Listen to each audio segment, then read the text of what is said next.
નમસ્કાર દર્શક મિત્રો, સમાચારમાં વાત કરીએ તો વડોદરાના ગોરવા પંચવટી સ્થિત અતિ પૌરાણિક અને વર્ષો જૂના શ્રી હનુમાનજી મહારાજના મંદિરને તોડવાની નોટિસ આપવાના વિરોધમાં મંદિર બચાવ સમિતિ તથા સ્થાનિક ભક્તો દ્વારા શ્રી હનુમાન ચાલીસાના પાઠ અને મહાઆરતી યોજીને સુપ્રીમ કોર્ટના આદેશનો વિરોધ કરવામાં આવ્યો। હાલમાં સુપ્રીમ કોર્ટના આદેશ મુજબ સમગ્ર ગુજરાતભરમાં 25,000 થી વધુ મંદિરોને તોડી પાડવાનો જે હુકમ છે તે કરવામાં આવ્યો છે।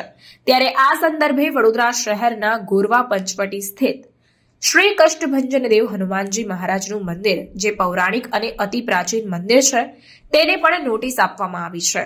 ત્યારે આ આદેશના વિરોધમાં અને ગુજરાતભરના તમામ 25,000 મંદિરોને બચાવવા માટે પંચવટી કેનાલ સ્થિત શ્રી કષ્ટભંજન દેવ હનુમાનજી મહારાજના મંદિર ખાતે તારીખ 27 જુલાઈ 2024 ને શનિવારના રોજ સાંજે 7 વાગે મંદિર બચાવ સમિતિ તથા શ્રી હનુમાન ભક્તો દ્વારા મહાઆરતી અને શ્રી હનુમાન ચાલીસાના પાઠનું આયોજન કરવામાં આવ્યું હતું, જેમાં મોટી સંખ્યામાં તમામ સનાતની ભાઈઓ અને બહેનો જોડાયા હતા।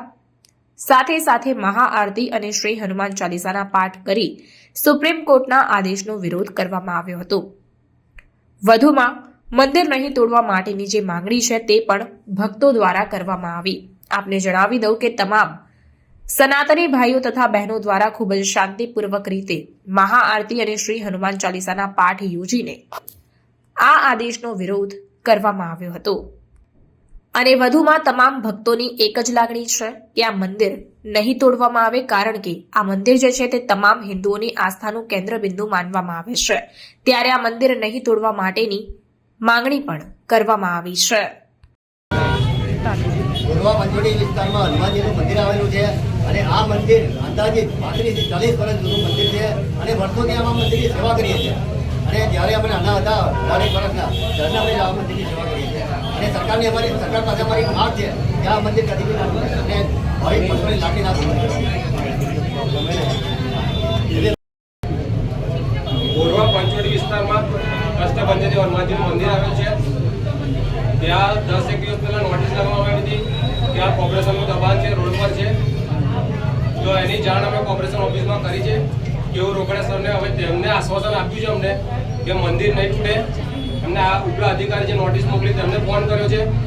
હવે એના પછી અમુક જગ્યાએ રાતોરાત મંદિર તૂટી ગયા છે। હવે પબ્લિક જે અંદર સેવામાં આવી રહી છે, હવે એમનો વિરોધ પ્રદર્શન હતું કે આ રાતોરાત અહીં તોડી નાખે તો કરવું છું। હવે કેવું રોકડિયા સાહેબે આશ્વાસન આપ્યું છે કે કંઈ થાય ને એવું। હવે એની માટે આજે પબ્લિકે વિરોધ પ્રદર્શન કર્યું હતું।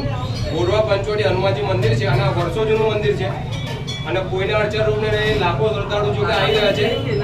હવે એમાં એવું કોર્પોરેશન દર્શાવ્યું કે નોટિસ કે દબાણ છે। હવે એને પબ્લિક આજે વિરોધ પ્રદર્શન કર્યું છે।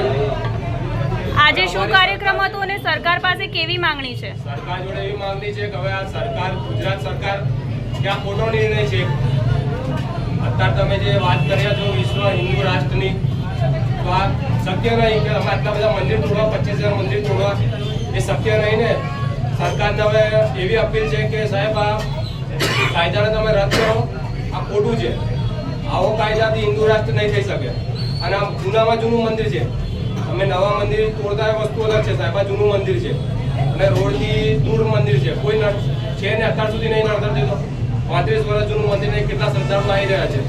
એટલે સરકારને અમારી એવી અપીલ છે કે સર આ તમે જે કાયદા લાવો છો એ કાયદાને થોડું ધ્યાનમાં રાખો, કે તમે સર્વે કરો કોઈ જો પણ આ જૂનું મંદિર છે। અમારી નમ્ર વિનંતી સરકારને કે આવું ના, આ કાયદા ના લાવશો। આવા 25,000 મંદિર એટલે હિન્દુ રાષ્ટ્ર તૂટી જશે પછી। આજે વિરોધ પ્રદર્શન કરવામાં આવી રહ્યું છે, તેના વિશે અમારા ભક્તોને જણાવશો।